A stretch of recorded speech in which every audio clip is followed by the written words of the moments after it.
Olá, estudante do Colégio Cívico-Militar do Estado do Paraná. Estamos começando mais uma aula de sexto ano do ensino fundamental da disciplina de Cidadania e Civismo. A aula essa que vamos fazer uma retomada de conteúdos sobre justamente hinos, símbolos e a organização e a hierarquia militar. Então, o objetivo da nossa aula de hoje é rever e identificar os principais símbolos nacionais. E também rever a importância e as atribuições das Forças Armadas Brasileiras, quais são suas atribuições constitucionais, suas divisões, aí por diante.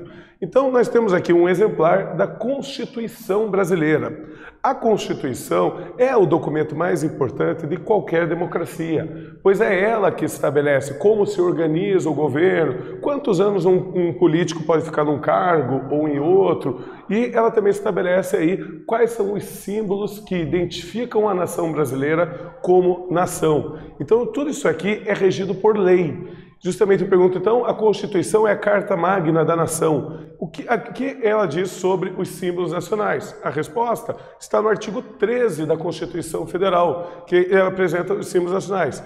Você pode ver que ele fala aqui no inciso 1º, são símbolos da República Federativa do Brasil a bandeira, o hino, as armas e o selo nacional. Então, tudo isso aí são símbolos aí do Estado brasileiro constitucionalmente feito. E no inciso 2, ele ainda ressalta que os estados e o Distrito Federal e os municípios poderão também ter símbolos próprios. Esses símbolos, no caso estadual, distrital ou municipal, eles também são regidos por uma lei aprovada pelas suas assembleias e câmaras, que também regulamentam o que identifica, por exemplo, o Estado do Paraná como tal.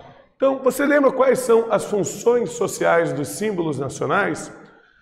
Você lembra quais são as armas que compõem as Forças Armadas Brasileiras? Então, vamos relembrar aqui, os símbolos nacionais são importantes na criação de um sentimento de união e de identidade de uma população com a sua nação.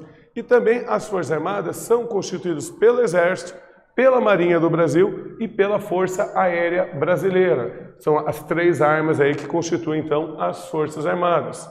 Então, os símbolos nacionais são importantes para a união nacional e o estabelecimento de soberania e a identificação de um país em eventos ou cerimônias internacionais.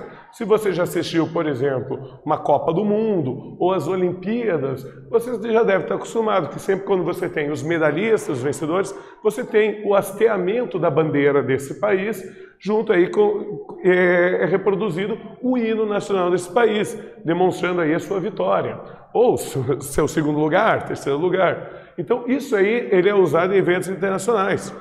O povo de um país se identifica por meio desses símbolos, como por exemplo a nossa famosa bandeira do Brasil aqui, identificada pelas cores verde e amarelo, cores que não são muito íntimas ao Brasil. Tá? E também aí com a frase ordem e progresso e a representação de cada estado da União em seu céu estrelado. Então isso aqui se torna aí um grande símbolo nacional. Lembrando que também nós temos outros símbolos aí, como por exemplo o brasão da República, aqui representado com o Cruzeiro do Sul, e também nós temos o hino nacional brasileiro, uma sinfonia belíssima produzida. Então eles são usados em prédios públicos, lugares de grande circulação de pessoas e também em eventos esportivos. A bandeira e o hino são os símbolos nacionais mais conhecidos. Antes de se iniciar a cerimônia, faz-se a execução do hino nacional com o hasteamento da bandeira. Esses hinos e hinos são a nível nacional. Há uma tendência do ser humano sempre querer se identificar entre os seus pares. Por isso, várias instituições têm suas próprias bandeiras. Tá? Inclusive aí você, que já deve, uma dessas, é torcedor de algum time de futebol, deve reconhecer a bandeira do seu time de futebol, a camiseta do seu time de futebol e os hinos do seu time de futebol. Isso ajuda você a ter um sentimento, vamos dizer, de comunidade junto com os demais torcedores desse mesmo time de futebol. É a mesma coisa que funciona com os símbolos nacionais. Eles servem justamente para criar no brasileiro esse sentimento de identidade nacional, ou talvez, se a gente for falar de símbolos estaduais, o sentimento de identidade estadual, municipal, assim por diante. Mas vamos para a nossa primeira atividade, então, da aula de hoje, em que eu pergunto, onde geralmente são usados os símbolos nacionais? Vocês vão ter um tempinho aí para pensar e eu já retorno.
Então, alunos, conseguiram responder? Lembrando a vocês, isso aqui é um exercício discursivo, então o texto da sua resposta não precisa estar necessariamente igual ao meu, mas alguns elementos nós temos que apreciar na resposta para podermos considerá-la correta. E eu perguntei, onde geralmente são usados os símbolos nacionais? Pois bem, além de serem símbolos, serem utilizados pela população em geral na criação de um sentimento de unidade, eles estão presentes em prédios públicos, em cerimônias oficiais, além de serem apresentados em eventos desportivos. Então, isso se torna aqui bastante importante. Os prédios de governo federal, por exemplo, sempre vão carregar a bandeira, o brasão, aí por exemplo, se você for no Tribunal de Justiça ou se for na Polícia Federal, esses símbolos são rapidamente reconhecidos dentro desses prédios públicos. Então, os hinos são manifestações sociais que aproximam grupos por suas identidades. Por exemplo, com o esporte, o bairro, a escola, o país, ou, como eu já falei anteriormente, o time de futebol. Diferentes grupos sociais compõem hinos que representam a sua ligação com determinados fatos. Eles são reproduzidos, então, em cerimônias, em eventos, em solenidades, sempre de forma muito respeitosa. Então, esses símbolos, eles têm que ser tratados com respeito.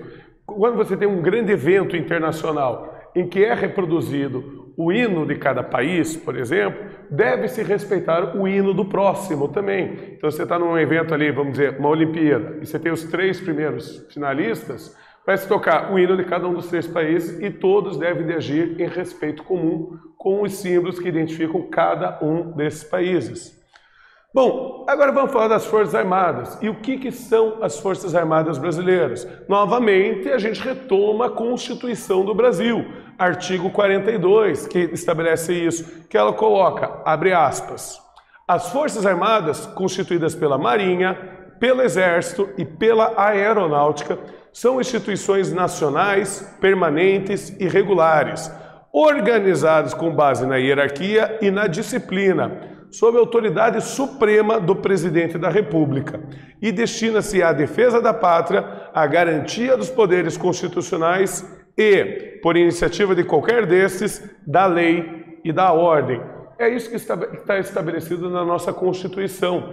Essas características importantes aí. Então veja que as Forças Armadas Brasileiras, elas são uma instituição de Estado e não uma instituição de governo. Qual que é a diferença de falar isso? É que as Forças Armadas, elas são uma instituição que defende o Brasil, independente de qual governo, quem esteja governando o Brasil. A função delas é com o Estado brasileiro e não com o governo. Então nós temos essa diferença.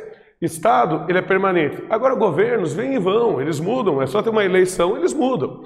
Tá? E daí muda também quem é o chefe das Forças Armadas, que é o presidente da República, de acordo com o pleito eleitoral.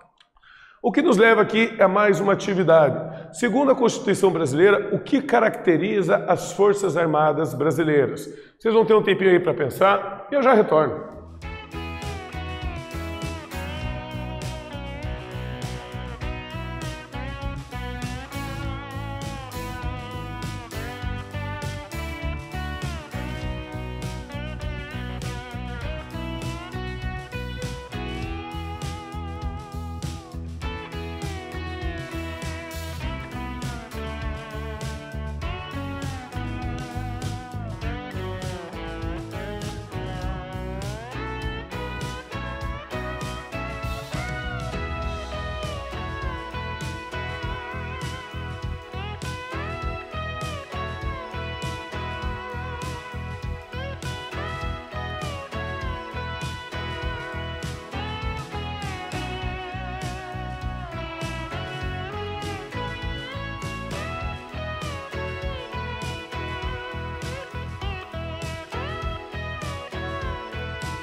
Então, alunos, conseguiram responder? Eu perguntei para vocês, segundo a Constituição Brasileira, o artigo 42, o que caracteriza as Forças Armadas Brasileiras? Então, minha resposta está aqui, pessoal. Segundo a Constituição Brasileira do ano de 1988, elas são caracterizadas como instituições nacionais permanentes. O que isso quer dizer nacional e permanente? Quer dizer que enquanto houver Brasil, haverá as Forças Armadas Brasileiras. Certo? Enquanto houver o Brasil. E elas são regulares, com organização baseada na hierarquia e na disciplina. Justamente por sua função de proteção, defesa, sua função de guerra que elas têm que ser regidas por uma rígida cadeia de comando hierárquico, em que você vai ter oficiais mais graduados e com mais tempo de serviço e curso, que vão ter cargos maiores. E não, justamente pela emergência das ações, às vezes você tem que tomar decisões muito rápidas, essas pessoas de maior qualificação, elas dão as ordens e que devem ser obedecidas. Não há tempo, dependendo da operação que você está envolvendo, não há tempo para discutir o que fazer. Então você precisa dessa hierarquia militar e essa disciplina militar presente devido à natureza do serviço deles. Então, quando a gente fala de Forças Armadas Brasileiras, a primeira que vem na cabeça é justamente o Exército, que é a mais numerosa dessas Forças Armadas. O Exército é uma das 3 armas brasileiras e é responsável no plano externo pela defesa do país em operações eminentemente terrestres. Ou seja, qualquer operação em terra é de responsabilidade do Exército brasileiro. Em tempos de paz, ele prepara-se continuamente para a defesa da nação. Afinal de contas, a gente não sabe quando pode ocorrer uma guerra ou uma agressão de um outro país. Então, o treinamento deles e o preparo deles é feito de maneira contínua, diariamente. Também são empregadas para levar alimentos e medicamentos em pontos isolados do território nacional. Como nós sabemos, o Brasil é um grande país em sua extensão territorial e nós temos muitas áreas de difícil acesso, como áreas ribeirinhas, no interior da Amazônia, Pará, aí por diante. Então, o Exército Brasileiro, ele é mais numeroso, seu efetivo de soldados é o maior das 3 Forças Armadas, e também ele auxilia, então, nessa logística de poder chegar em lugares de difícil acesso para auxiliar a população brasileira. Seguindo, nós temos a Marinha do Brasil, que, na verdade, é a mais antiga das Forças Armadas Brasileiras, datando do período colonial. Então, a Marinha ela já vem lá da descoberta do Brasil por portugueses. Tá? Ela já se faz muito presente. E ela é responsável por conduzir operações navais e hidroviárias no Brasil e em águas internacionais. Então, as operações navais são aquela operação na costa brasileira, em alto mar, com água salgada. Já as operações hidroviárias são as operações nos rios. O Brasil, assim como é um país de grandes dimensões territoriais, nós também temos uma malha hidroviária muito boa, muito grande, com numerosos rios e braços. Tá? O seu patrono é o Marquês de Tamandaré, esse almirante da Marinha Brasileira que lutou durante a Guerra do Paraguai, inclusive na Batalha de Riachuelo, que é considerada a data magna da Marinha Brasileira. É a data assim, mais importante para a Marinha Brasileira, foi essa grande vitória militar que o almirante de Tamandaré desferiu na Guerra do Paraguai. É a segunda maior marinha da América, encontra-se apenas atrás da Marinha dos Estados Unidos da América. Então, tamanha a importância dela. E por último, nós temos a Força Aérea Brasileira, que é a mais jovem dessas forças armadas, justamente por causa da questão tecnológica. O avião veio por último, certo? Ela foi fundada em 20 de janeiro de 1941, através da fusão de ramos aéreos do Exército, que tinha aviação militar, e da Marinha, que tinha aviação naval. Não existia propriamente uma força aérea ainda, porém o Exército Brasileiro ele já tinha constituído uma própria força aérea do Exército, e a Marinha Brasileira também tinha sua própria força aérea. O que acontece é que no dia 20 de janeiro de 1941, por lei, essas duas forças aéreas foram extintas e todo o pessoal e equipamento relacionado foram transferidos para a recém-criada Força Aérea Brasileira. Então aí ela ganhou autonomia, ganhou independência das outras 2 armas, possuindo então sua própria cadeia de comando. Mas vamos agora para a última atividade da nossa aula de hoje. Cada uma das Forças Armadas possui a sua devida área de atuação. Qual é a área de atuação de cada uma delas? Vocês têm um tempinho aí para pensar e eu já retorno.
Então, alunos, conseguiram responder?